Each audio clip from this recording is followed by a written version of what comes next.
Yo. Welcome into the ChrisBeCappinn Show. Today is June 16th. NBA Finals game number 5 between the Indiana Pacers and the Oklahoma City Thunder is tonight.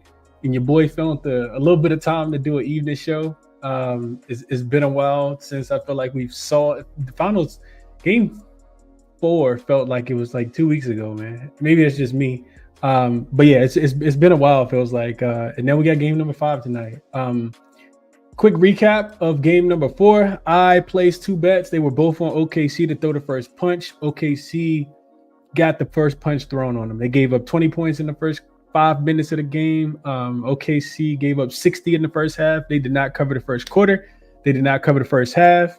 They lost the third quarter, and then they turned into Superman, saved the day. End up outscoring the Indiana Pacers 31-17, I think it was, in the fourth quarter. End up winning the game and covering the spread. So we saw exactly what we hadn't seen OKC do throughout the whole series, and it cost me a unit because I went half unit on both, or I think it might have been 0.75 on one and 0.25 on the other, something like that. But I know I lost another unit messing around with OKC in the first half and in the full game.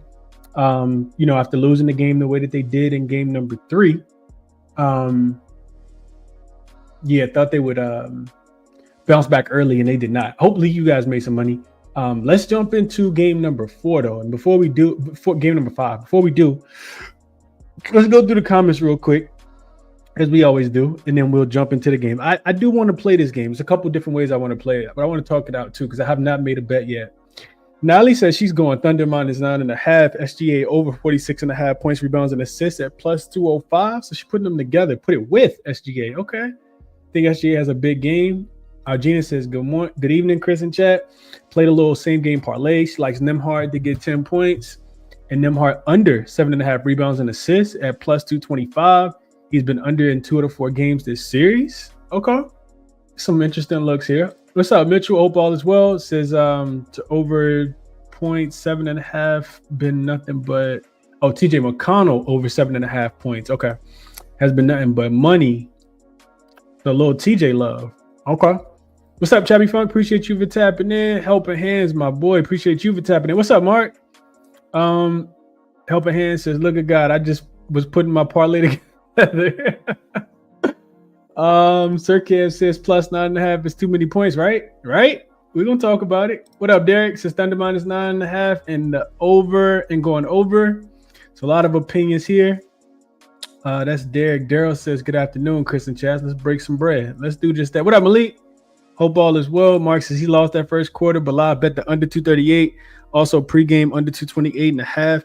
We've seen every first half go over, I want to say, and then every second half go under. That could be the trend, Mark. That's the only one that's held up so far. I had a little bit on it, but I didn't go super heavy. That was the one thing that I did play at halftime was the live under, and it did win me a couple dollars, but it wasn't nearly as much as I lost on the first quarter and first half. Jalen says first half for the Thunder -4.5.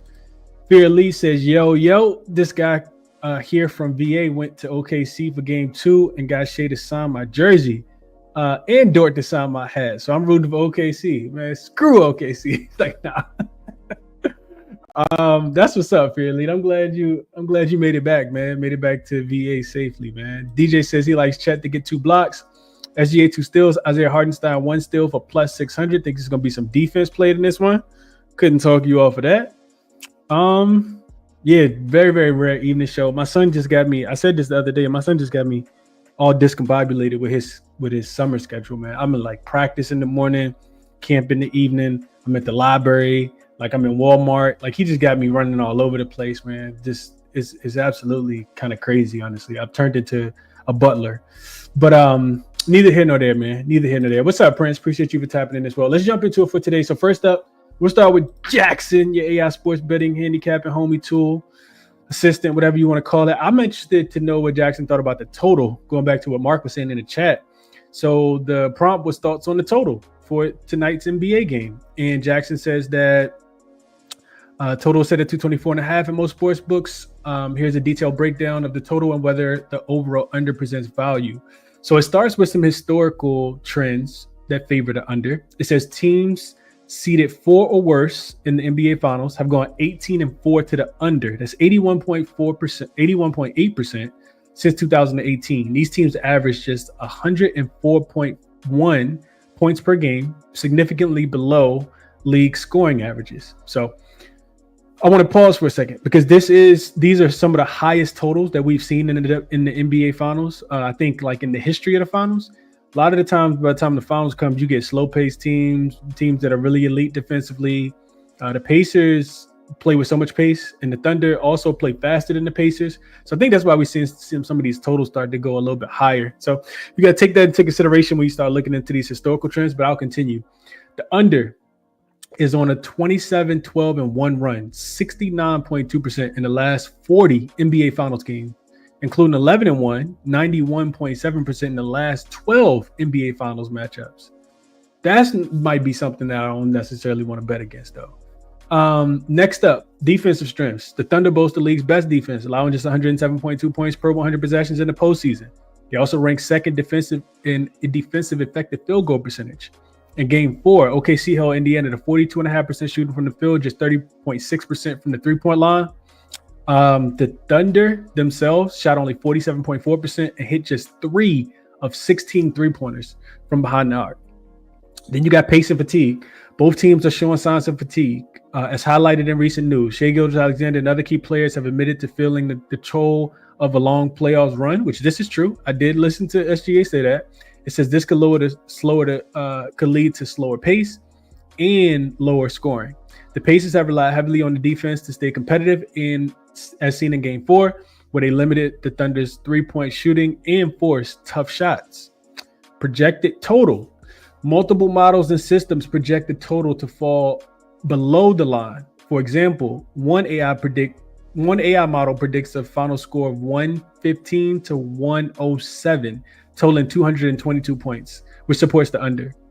Betting recommendations: given the trends, the defensive strengths, the fatigue factor, the under 224.5 points is the most compelling play for tonight's game. You can find the best line. You can find the line here at -112 on FanDuel if you guys are interested. Alternatively, if you prefer a slightly higher total, the under 225.5 is available on BetMGM with odds of -115. So you could buy yourself a point over on BetMGM if you guys are interested. So that's the thought process on the total. I kind of went back and forth as well. Let's jump into the matchup. So Indiana Pacers on the road, back on the road now after, really just kind of shooting themselves in the foot in the fourth quarter.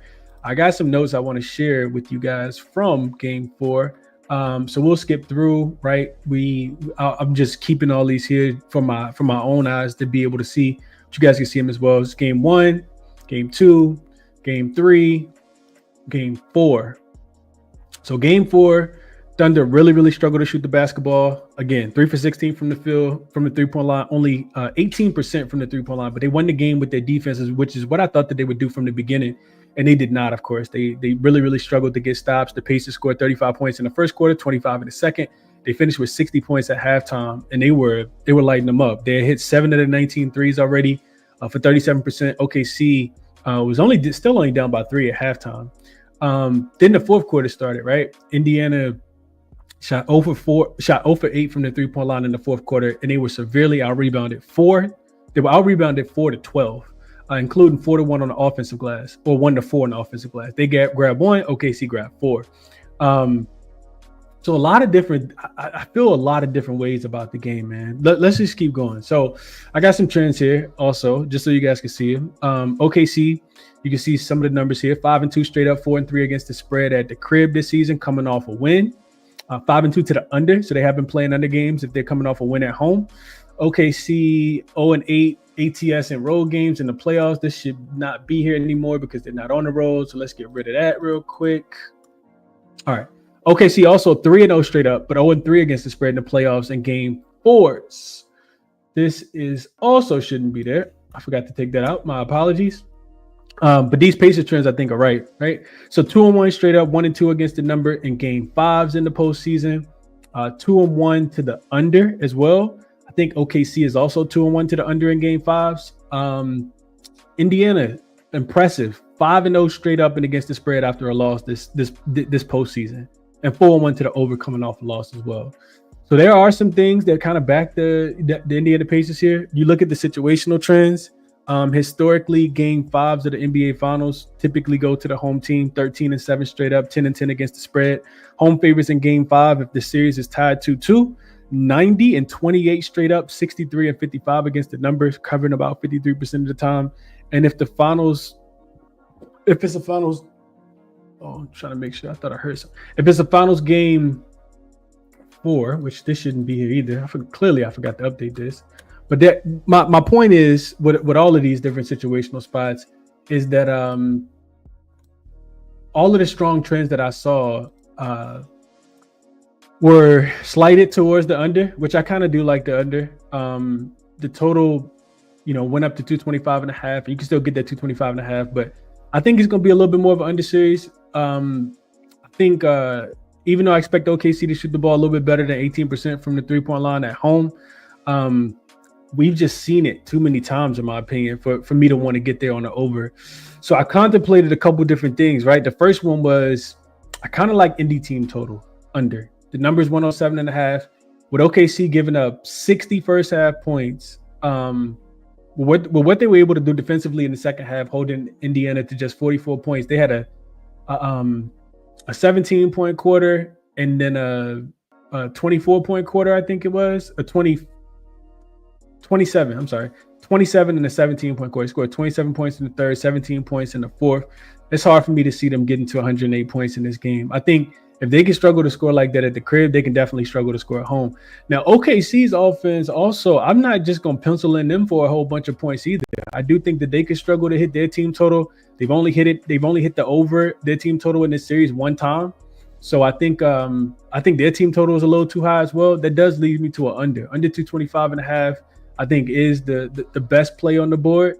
As far as the side goes, couple things, and I even put these in because I wanted to show you guys. I wanted to have some visual representation. This season, OKC at the crib, right? We know that they've been absolutely elite. Even with the game that they lost against the Pacers in game 1, they lost that game 110-111. You can see it down here, second one to the bottom. They dominated the first quarter and first half, and that's what I got highlighted here, right? First quarter, they've been money at the crib, a +7, plus 7.1 in net rating. Second quarter, plus 8.3 in the first quarter. So I do think, even though I lost on OKC first half in the last game, I remember game 2 where OKC absolutely came out and suffocated the Pacers offense. Pacers, OKC covered the trifecta spot in that game, first quarter, first half, and full game. I think being back at the crib will absolutely help them. If we just, look back to the game that was just played, right? OKC at the crib in the finals. Right, so this is OKC at home in the postseason in general, 9-2 straight up, 8-3 against the spread, only allowing about 100 points per game. But if we look at OKC this season at home in the finals, you can see that they also have been really, really good. This is of course against the Pacers. They covered the first quarter and first half in both of those games, a +7.5 in the first quarter, and a plus, what is that? 6.5, yeah, plus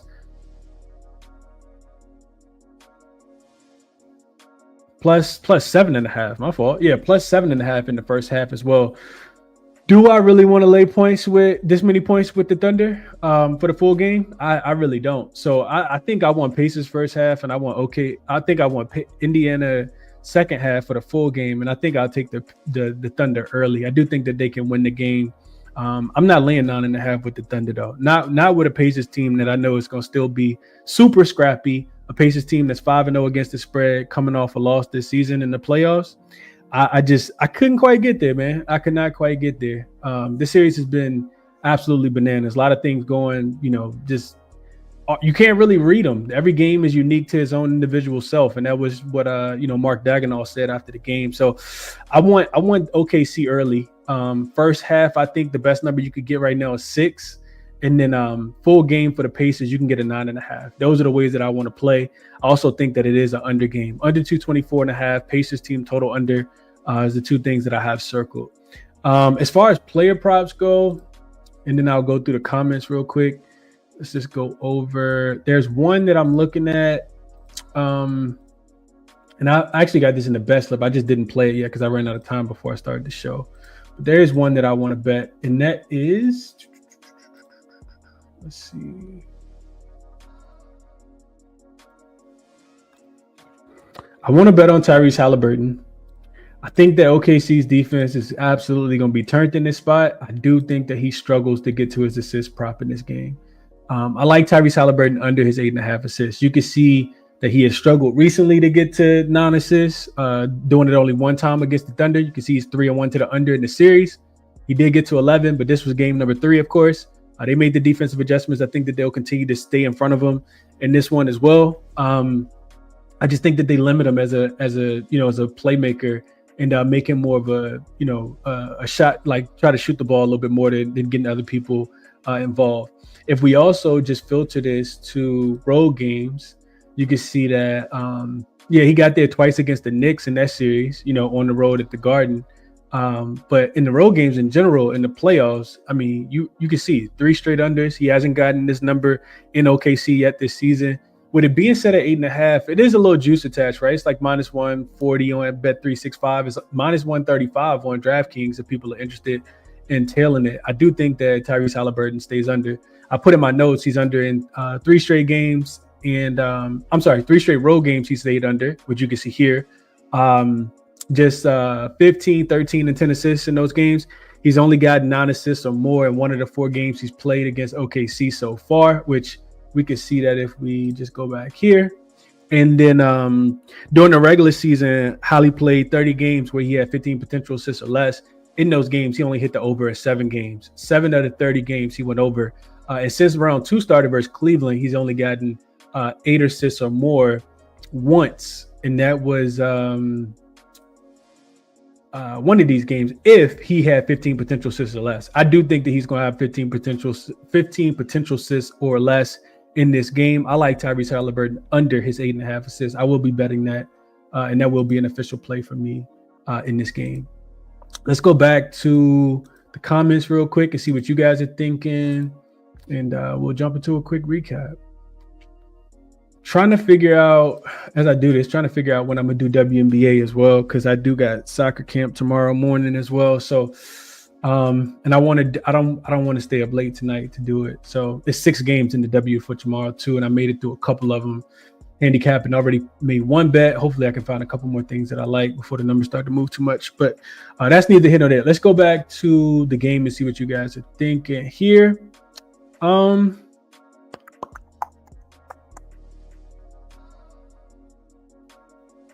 What's up, Matt? Appreciate you for tapping in, bro. As always, Mark says, I played under all 4 games. I'm 3-1. That's a fact. That is a fact.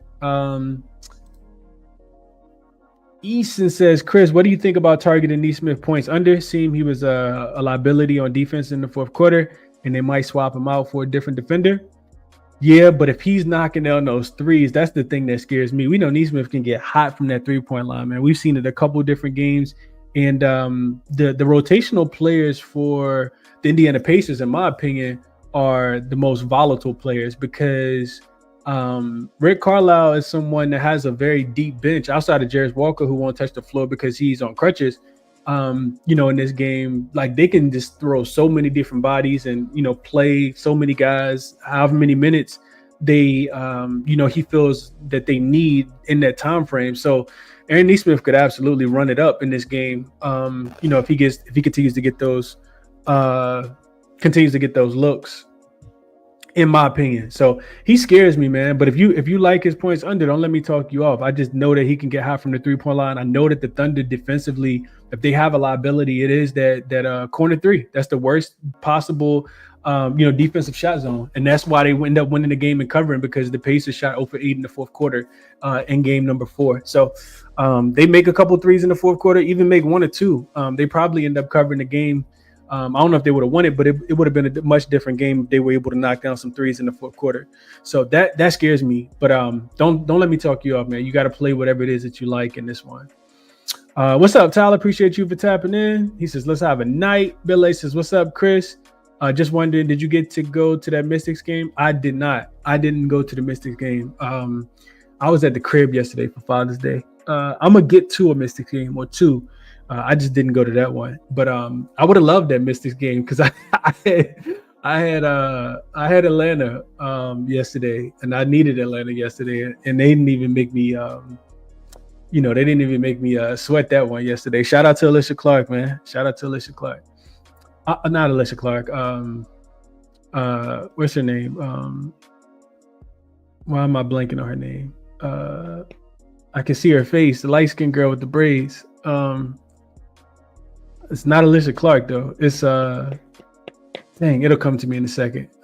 Everything running together right now. Appreciate you, Pedro. Cash Guy says Pacers shocked the world, win by double digits in an uncompetitive game. Hot take. No, that's super hot. That's hot. I don't believe it at all. But anything's possible for sure. I want to bet him plus the 9.5. I'm probably gonna end up on him plus the 9.5. Tyler says SGA 2 steals in 9 of his last 10 home games. He scored 30 points in 9 straight home games. I saw his points are super inflated in my opinion. I'm somebody who thinks that the longer the series goes on, the less I want to take overs. That's always been my thought process. I mean, there's too many different ways that teams can make adjustments. I know Andrew Nembhard is going to be pressuring them all, 90 feet of the floor. They will make it super difficult for SGA to score the basketball. Now, granted, he can still have a great game, but it wouldn't surprise me, man. It would not surprise me. If we just go, let's just see if my theory makes sense real quick. Let's just go to Outlier and look at Andrew Nembhard. We got to remember, Rick Carlisle is a championship level coach, man. Like this dude has won a championship before. So we look at SGA, right? I know all the numbers. I saw his number. I was looking on DraftKings. I think he was like 33.5 points. It is not that the opportunities won't be there, but if we look at SGA, he scored 35. He worked super hard for these 35. Played 40 plus minutes. 34 and 20 here. So 34 and 24 in these 2 games here, 38 in this game here. So 38, 34, 24, and 35 in these games here. What I want to do, I want to look at his field goal percentage. So he started the series off against Indiana. He got 30 shot attempts up. Indiana and Rick Carlisle said, nah, we can't let him get 30 shot attempts up again. He has not shot the ball even 25 times yet again. And I do think that this number is just going to keep continuing to come down. The other thing with SGA is he's at home. So if the role players play better, it would not surprise me at all, right? We saw Aaron Wiggins have a superior game too, right? We haven't seen, Isaiah Joe have a big game or,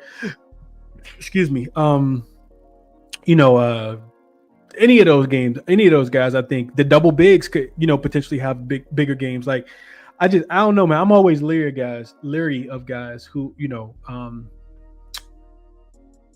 who have point props set so high, especially when I like the under for the full game.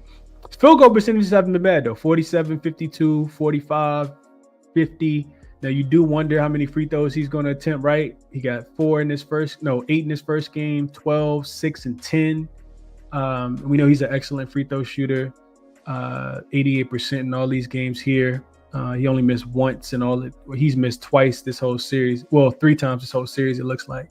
So yeah, what kind of a whistle is SGA going to get, I guess, is the other thought process. But yeah, you at this point in time in junction, man, you always play what it is that you love. Don't matter what other people are saying, myself included. If you love it, you make sure you wager it. Don't let nobody talk you off of the best that you like. Let's see. Dom says, I really think Carlisle has these guys starting fast.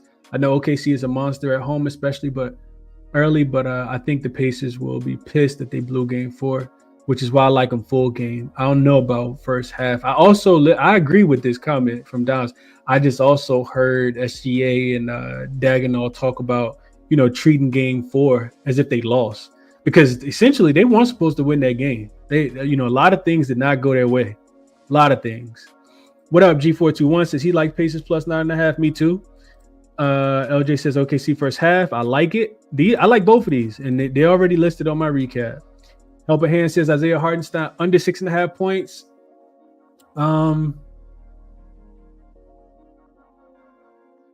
Okay. Yeah, I can see that. He hasn't really been looking to shoot the ball at all. Process says OKC win score will be 125 to 130, 117. He don't think defense is going to happen at all. Okay. Dom says he took SGA under 46.5 points, rebounds, assists. He only went over this in this series once in this series. And that one he had 47. So yeah, they got these numbers set high, man. They got these numbers set high. It is great. Alicia Gray. Yeah, that's what I said. I don't know why. Some reason when I said Alicia Gray, I was thinking Chelsea Gray. Chelsea Gray. We got to talk about Chelsea Gray. We do got to talk about Chelsea Gray, though. I think I got a Chelsea Gray play for tomorrow against the Lynx, too. We'll get there, man. What's up, 77 Figures? Says Pacers plus the 9.5. I expect a nail biter, fellas, and I agree. TJ McConnell points and assists for Tyler. 10 plus in all 8 games as a Pacer versus OKC. Career with Halliburton. Okay. What's up, Adam? Says glad you caught a live. Appreciate you for tapping in, Adam. Y'all hit the like button for me if y'all came in. Run them likes up. Like. Boop. Take 1 second. Cack and Ava says TJPRAs has been super consistent. Dom says he also taken Hardenstein under his 15.5 points, rebounds, assists. He's also been under in 3 of his 4 games this series. Okay. Alice says Chris best. Appreciate that for sure. Nimhart under points, rebounds, assists, been cashing in the finals. That being said, Stowe, give me Nimhart over his 1.5 steals plus blocks. I can see that. It's going to be some defense play for sure.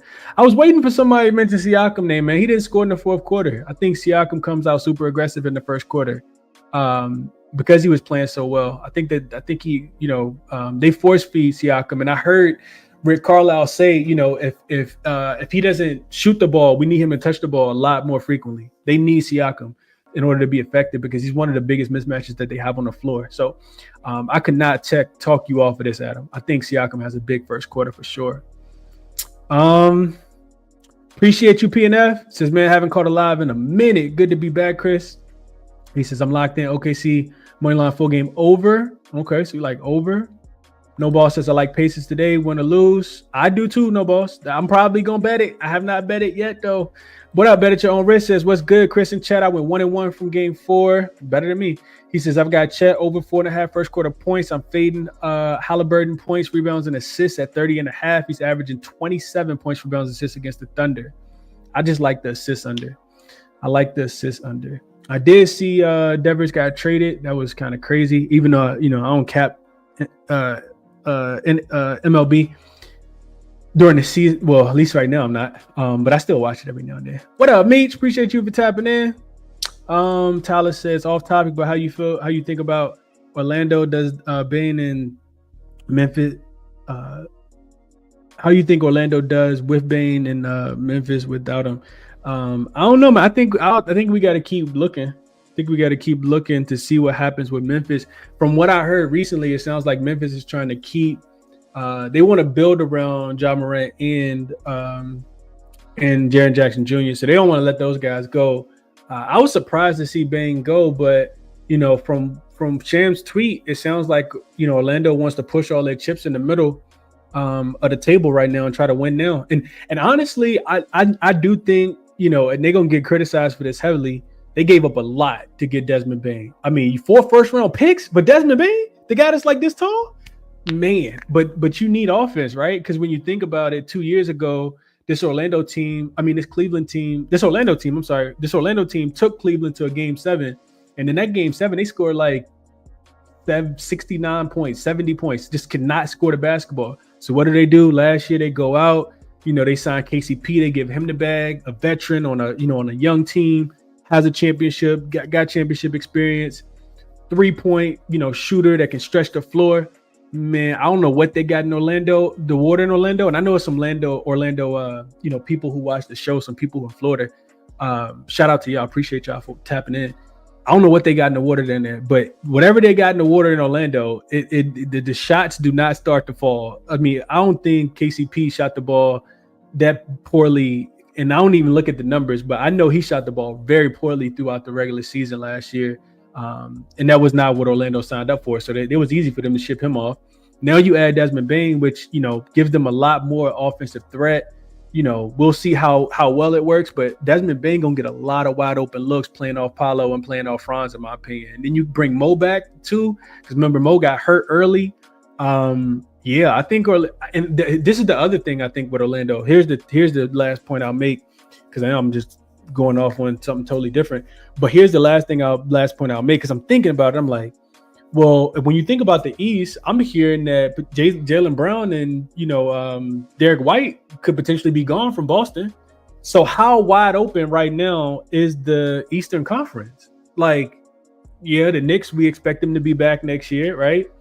We don't know that the Pacers are going to be back next year. Like, this was a surprise run for the Pacers. We can't just pencil the Pacers into the Eastern Conference Finals again next year.